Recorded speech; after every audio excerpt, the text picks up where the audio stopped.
Hi students, today we will read the chapter 4 of your book Golden Race. The name of the chapter is The Tale of the Bisnois. मतलब बिश्नोइयों की कहानी, ऐसी कहानी जिसमें बिश्नोई जो है सेक्रीफाइस करते हैं किसके लिए? नेचर के लिए. So now let's start reading the chapter. Today, Marwar is a treeless waste of sand and rocks. Today मतलब आज मारवाड़ क्या है? इज़ अ ट्रीलेस वेस्ट मतलब एक बंजर भूमि है जहाँ कोई पेड़ नहीं है. ऑफ सैंड एंड रॉक्स, पर वहाँ क्या है? सैंड. सैंड मतलब मिट्टी, एंड रॉक्स, रॉक्स मतलब चट्टानें. The only growing things are thorny shrubs. जो कुछ यहाँ होता है, लगता है, वो क्या है? कटीली झाड़ियाँ. थॉर्नी मतलब कटीली, श्रब्स मीन झाड़ियाँ. A few Tufts of short rough grass. और क्या है? और कुछ गुच्छे हैं घास के, ऐसी घास जो कि किसी चीज़ की काम आने वाली नहीं है. शॉर्ट रफ ग्रास मतलब कहीं से बड़ी कहीं छोटी. एंड एन ओकेजनल स्टंटेड बेर. और यदा कदा, ओकेजनल मतलब कभी कभार, कभी कभार कुछ चीज़ दिखती है, वो क्या है? स्टंटेड बेर. स्टंटेड मतलब बेर के जो पेड़ है वो जो पूरे बड़े भी नहीं हुए हैं, छोटे आधे अधूरे लगे हुए पेड़ हैं, जो छोटे भी नहीं है और बड़े भी नहीं है. स्टंटेड है. स्टंटेड मतलब पूरी तरह विकसित नहीं हुए हैं, मतलब पूरी तरह पेड़ नहीं बने हैं. और बबुल ट्री. और क्या है? बबुल ट्री. बबुल ट्री का मतलब आप जानते हैं सब. बबुल मतलब बाउल, बाउल का पेड़. But incredibly you can even in this desert come across the odd village with groves of well grown khejuri trees. but incredibly means अविश्वसनीय रूप से आपको यहाँ क्या मिलेगा इस रेगिस्तान में?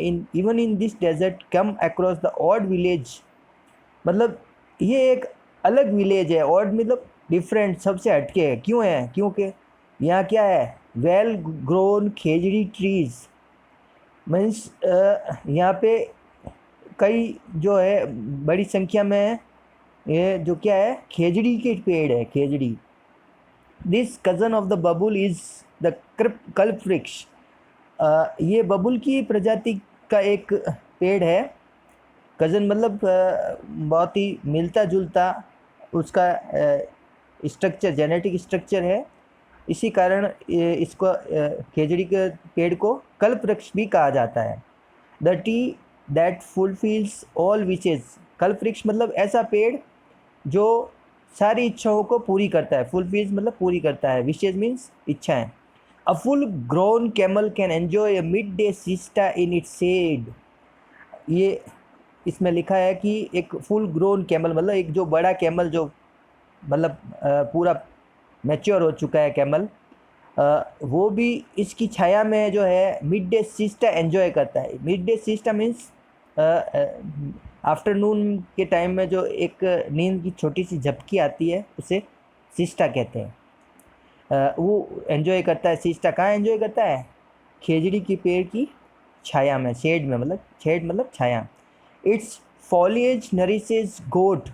फॉलिएज मतलब पत्तियाँ. किसकी पत्तियाँ? खेजड़ी की पत्तियाँ. नरिशेज, नरिशेज मतलब पोषण करती है, जो खाने के काम आती है. किसके काम आती है? गोट के. Goat, sheep, cattle and camel.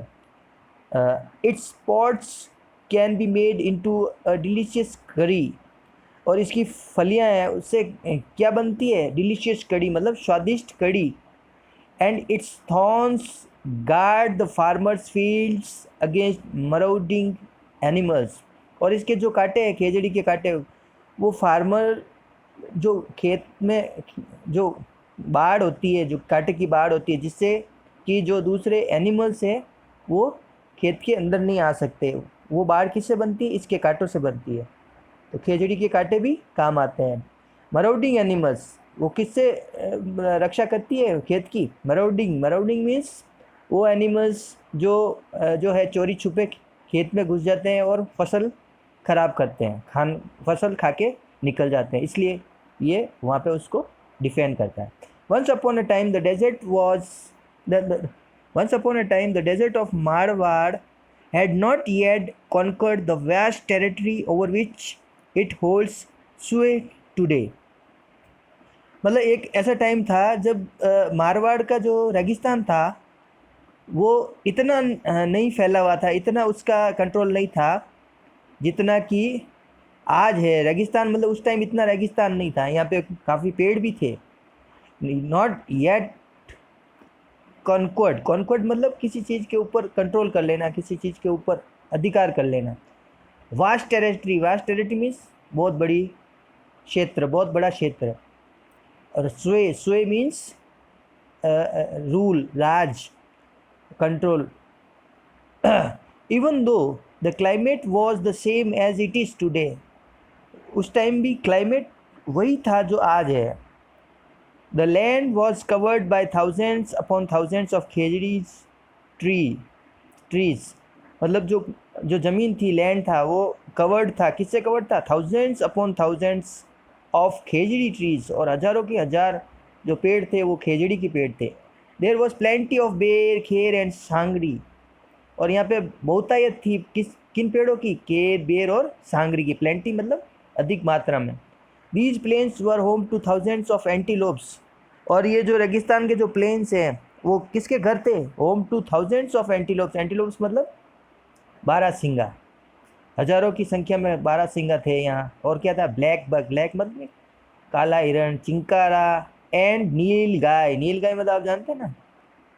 हाँ, वही जो घोड़े की तरह दिखती है और गाय की एक प्रजाति होती है, नील गाय, जंगली गाय। And on this bounty lived the tribal Bhils, और इन सब के साथ में जो मानव जाति जो यहाँ रहती थी वो कौन सी जाति थी? वो थी ट्राइबल भील्स। जो ऐसे भील जाति थी जो एक जगह से दूसरी जगह घूमते रहते थे, वो भील्स थे, वो यहाँ रहते थे। On this bounty, bounty means कृपा। तो ये सब जो कृपा, जो रेगिस्तान में किसकी नेचर की कृपा थी, जिसमें खेजड़ी के पेड़ भी थे और वाइल्ड एनिमल्स भी थे और ये सारा सब कुछ था। तो यहाँ और रहता भी कौन था? यहाँ भील्स रहते थे। About 3000 years ago, hordes of cattle creepers began to pour into India from West and Central Asia. About 3000 years ago मतलब 3000 साल पहले, hordes of cattle creepers, hordes मतलब बड़ी संख्या में जो कैटल कीपर्स मतलब जो जानवर, जो मवेशियों को रखने वाले थे, वो आने लगे। बिगिन टू पोर मतलब आने लगे, इनटू इंडिया, भारत में आने लगे। कहाँ से? From west and central Asia, जो वेस्ट एंड सेंट्रल एशिया है जो वहाँ से अपने इंडिया में आने लगे। Some of them spread into Marwar, उसमें से कुछ लोग जो है मारवाड़ में फैल गए। द बील्स रेजिस्टेड देयर एनक्रोचमेंट, जो बील जो पहले से यहाँ रह रहे थे उन्होंने उनका विरोध किया। देयर एनक्रोचमेंट, एनक्रोच मतलब अतिक्रमण, encroachment. But the invaders had horse's, पर जो आक्रमणकारी थे उनके पास थे क्या? हॉर्सेज थे। एंड सुपीरियर वेपन्स, और उनके पास क्या थे? ज़्यादा डेवलप्ड वेपन्स मतलब अस्त्र शस्त्र। And pretty soon to care of the Bhils, और बहुत ही जल्दी उन्होंने क्या किया? भील्स के ऊपर कब्जा कर लिया। In any case the land appeared boundless and the Bhils retreated a little towards the Aravallis, कि जैसा तैसे भी हो, जो ज़मीन थी वो बहुत बड़ी थी, बहुत विशाल आकार में थी, इसलिए क्या हुआ? भील्स जो पीछे हटते हुए कहाँ चले गए? अरावली में चले गए। रिट्रीटेड मतलब पीछे हटना। तो population of Marwar was on the increase, जो पॉपुलेशन थी मारवाड़ की वो भी अब बढ़ने लगी। बट एज सेंचुरीज पास्ड, जैसे जैसे सदियाँ बीतती गई, the large herds of cattle began to affect the vegetation. जो लार्ज हर्ड्स मीन्स मतलब जो बहुत ही संख्या में, ज़्यादा संख्या में जो मवेशी थे वो यहाँ की वनस्पति को प्रभावित करने लगे। The seedlings and saplings were grazed down and had little chance to grow. अब क्या होने लगा? जो सीडलिंग्स मतलब अंकुरित पौधे और जो सैपलिंग्स मतलब जो छोटे पौधे थे वो अब क्या हो गया? ग्रेज्ड डाउन मतलब वो उनको वो चरने लगे थे animals, and had little chance to grow. अब जो पेड़ वनस्पति थी वो उतनी मात्रा में नहीं होती थी जितनी पहले होती थी, क्योंकि जानवर ज़्यादा हो गए थे। इन्वेडर्स एंड द ट्राइबल बीज found less and less to sustain themselves. बाहर के जो आक्रमणकारी थे और जो ट्राइबल जो भील थे, वो क्या करने लगे, वो उनको क्या लगने लगा, less and less to sustain, उनको अपने लिए बहुत कम मिलने लगा, क्योंकि जानवर जो थे वो वनस्पतियों को खा जाते थे और उनको खुद को जो है वनस्पतियाँ कम मिलने लग गई। Finally the 13th century AD saw the final conquest of the Beals by the Rathouds of Kannauj। Finally 13th century के अंदर जो है जो कन्नौज के जो राठौड़ थे उन्होंने विजय प्राप्त कर ली, किसके ऊपर, भील्स के ऊपर। कॉन्क्वेस्ट मतलब विजय। The Rajputs now rule the whole of Marwar. अब किसका राज हो गया था मारवाड़ के ऊपर, Rajputs. In the year 1451 AD during the reign of Rao Jodhaji. 1451 जो ईयर था उसके अंदर जो किसका राज था, राव जोधाजी का। वो one of the bravest of Rathore Kings, जो कि राठौड़ किंग्स में से सबसे ब्रेवेस्ट, एक बहुत ही ब्रेव राजा थे, मतलब बहादुर राजा थे। An extraordinary child was born in the village of Pipsar. और एक बच्चे ने जन्म लिया, एक्स्ट्राऑर्डिनरी मतलब अति एक्स्ट्राऑर्डिनरी मतलब सबसे हटके, और कौन से गांव में, पिपसर में। His father was the headman Thakur Lohat and his mother was Hamsa Devi. उनके पापा जो थे वो हेडमैन थे, मतलब प्रमुख व्यक्ति थे गांव के, मतलब वरिष्ठ जो जाने माने और प्रभावशाली व्यक्ति थे। उनका नाम था ठाकुर लोहट और उनकी माता थी Hamsa Devi. The boy was called Jambaji, और लड़के का नाम था Jambaji. As a little boy he was given the task of looking after his father's large herd of cattle and sheep। छोटे बच्चे के रूप में उसको एक जिम्मेवारी दी गई, एक टास्क दिया गया। क्या टास्क था, looking after his father's large heard, मतलब उसके पापा का जो कैटल और शीप का जो हर्ड था, मतलब जो झुंड था किसका, मवेशियों का, जिसमें क्या थे, भैंस, गाय और शीप मतलब भेड़। तो ये वो सब ध्यान रखने का काम करता था कौन, जम्बाजी नाम के बालक। It was great fun to take the animals out grazing. और उनको बहुत अच्छा लगता था कि वो एनिमल्स को बाहर चरने के लिए ले जाए। Lie in the shade of khejri tree, खेजड़ी की छाया में सोना। And watch the herds of black buck, और काले हिरणों के झुंड को देखते रहना। Jambaji was fascinated by the lithe grace. Jambaji जो थे वो बहुत आकर्षित हुए, किससे आकर्षित हुए, लिथ ग्रेस। लिथ मीन्स आराम से चलना, धीरे धीरे चलना। लिथ ग्रेस, ग्रेस मीन्स जो एक उसमें जो खूबसूरती होती है, ग्रेस, किसकी खूबसूरती, lithe grace of this handsome antelope. जो काला हिरण था, जो हैंडसम मतलब सुंदर, एंटीलोप मतलब हिरण की एक प्रजाति, जैसे बारहसिंगा होता है। And thought that there was no sight more enthralling than a fight between two well grown stags. और वो सोचते थे कि इससे ज़्यादा मनोहारी दृश्य और कुछ नहीं हो सकता, आकर्षण करने वाला और कोई दृश्य नहीं होता है जितना कि दो स्टैक्स के बीच में लड़ने का दृश्य होता है। जो बड़े स्टैक्स मतलब 12 सिंगे जो होते हैं, उनके बीच में जब लड़ाई होती है, झगड़ा होता है, आपस में जब झगड़ते हैं, तो वो जो दृश्य होता था वो जम्बाजी को बहुत ही आकर्षक लगता था। एंथ्रिलिंग मतलब बहुत ही मन को खुश करने वाला। When Jambaji was 25 years old, a great disaster overtook the whole region।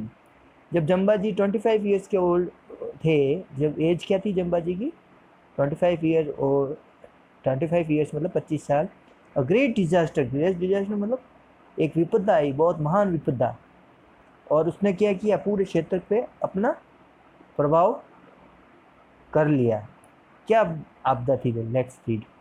The small quantity of rain that used to come regularly ceased altogether. और क्या हुआ, जो क्षेत्र में, जो उस एरिया में जो थोड़ी बहुत रेन होती थी, वो क्या हुआ, वो रेन होना बंद हो गया।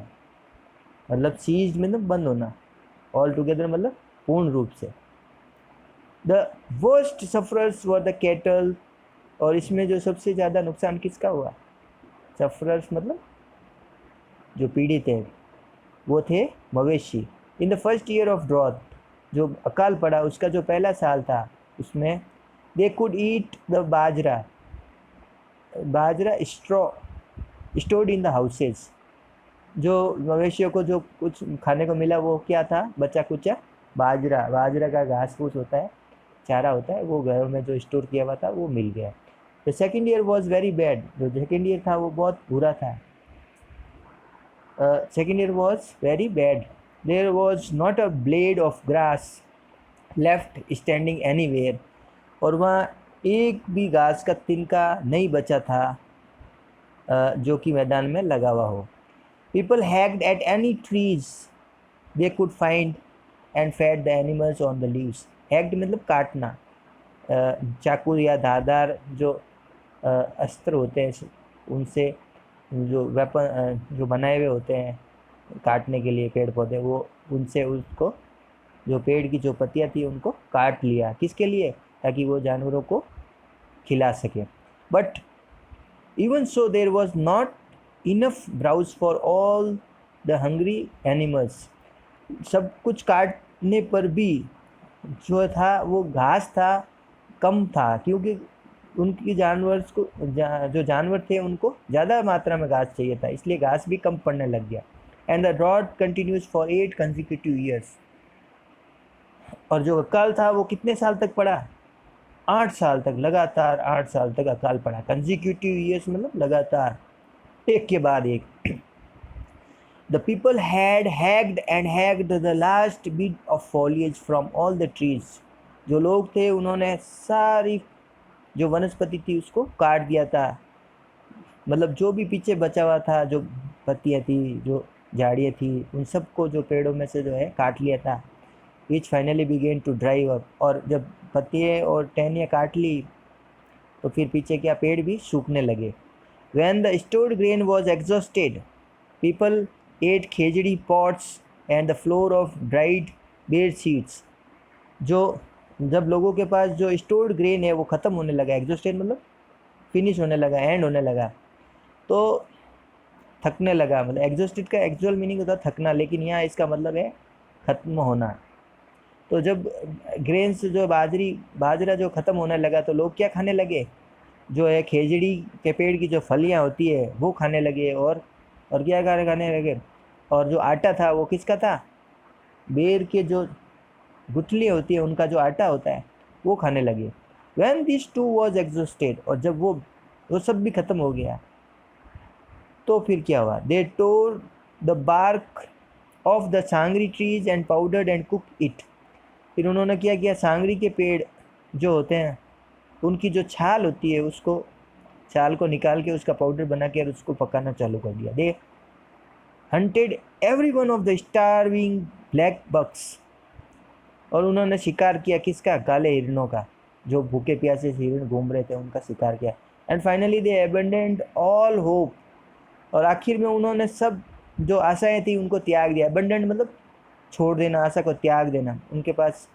And migrated in masses. और जो है बड़ी संख्या में लोग जो है एक जगह से दूसरी जगह की ओर पलायन करने लगे। माइग्रेटेड मतलब पलायन किया। Tens of thousands of cattle perished on the way. और इस पलायन में क्या हुआ? हजारों हजार जो मवेशी थे वो मर गए, रास्ते में ही मर गए। पेरिस्ड मतलब मर गए, मतलब नाश हो गया उनका। By now the whole country was barren. और इस समय जो था देश की स्थिति ये हो गई थी कि पूरा देश जो है वो बंजर हो चुका था। There was not a tree in sight for miles together. और जो है माइल्स मतलब कई मीलों तक एक भी पेड़ नहीं था वहाँ। Not a single cow. और एक भी काउ नहीं थी, सिंगल काउ। और अ ब्लैक बक। और एक भी काला हिरन नहीं था। The only people to hold on were big landlords like Jambaji's father with huge stores of bajra that somehow lasted through the difficult times. जो कोई वहाँ जो आदमी वहाँ रहने के लिए बचे थे वो कौन था? वो एक अपने जो जाम्बाजी हैं उनके पिताजी जो बहुत बड़े एक जागीरदार थे और उनके पास जो बाजरा जो था वो खूब सारा बाजरा स्टोर किया हुआ था और इस मुश्किल समय में इसके सहारे ही वो लोग जिंदा रहे। Jambaji was very much affected by this drought. Jambaji जो थे वो इस अकाल से बहुत ज़्यादा प्रभावित हुए। Many were the nights he spend in wakefulness because of the suffering he saw around him. वो कई रातों तक जगते रहे क्योंकि वो अपने इर्द गिर्द जो लोग थे उनकी पीड़ा को देखते और उन्हें बहुत दुख हुआ। द डाइंग कैटल, जो मरने वाले जो मवेशी थे, द स्टारविंग चिल्ड्रन, जो भूखे प्यासे बच्चे थे, they haunted him day and night. उन सब के ख्याल उन्हें दिन और रात आते रहते थे। हॉन्टेड मतलब बार बार विचार आना। And finally at the age of 34, और जब वो 34 ईयर्स के थे, ही हैड अ विज़न, उनको एक झलक मिली, एक दर्शन हुआ, एक स्वप्न नजर आया। He saw man intoxicated with his own power destroying the world around him. उन्होंने क्या देखा? एक आदमी एक नशे में था। नशा किसका था? उसको अपनी खुद की शक्ति का अभिमान था, अहंकार था, और वो विनाश करने लगा किसका? अपने ही संसार का जहाँ वो रहता है। And he decided to change it all. और जम्बाजी ने निर्णय किया चेंज कि वो सब ये सब जो है चेंज कर देंगे, इस सबको वो बदल देंगे। If life was to flourish again in this desolate land, desolate मतलब निर्जन, जहाँ कोई नहीं रहता है, सुनसान वीरान। उन्होंने सोचा कि अगर ज़िंदगी को यहाँ वापस बसाना है, फ्लोरिश मतलब आबाद करना, अगर वापस उसे आबाद करना है, Jambaji saw that man would have to live in different way. Jambaji ने देखा कि आदमी को अब एक अलग तरीके से रहना होगा, according to different tenets and beliefs. उन्होंने ये देखा कि अब जो है यहाँ जो है लोगों को अलग विचारों और सिद्धांतों के साथ रहना होगा। Jambaji wanted the earth to be covered once again by an abundance of khejri. Jambaji ये चाहते थे कि धरती एक बार फिर वापस खेजड़ी की बहुतायत से ढक जाए। खेजड़ी, सांगरी ट्रीज, खेजड़ी और सांगरी के पेड़। He wanted herds of blackbuck to frolic again. वह ये चाहते थे कि काले हिरण यहाँ वापस बसने लगे, आबाद होने लगे। And he wanted man to work for this, और वो ये चाहते थे कि लोग इसके लिए कार्य करें। Jambaji knew the way to achieve this, Jambaji इसका रास्ता भी जानते थे। And he began to broadcast his message in the year 1485, और वो ये सब करने के लिए अपने जो मैसेज है, मतलब अपना जो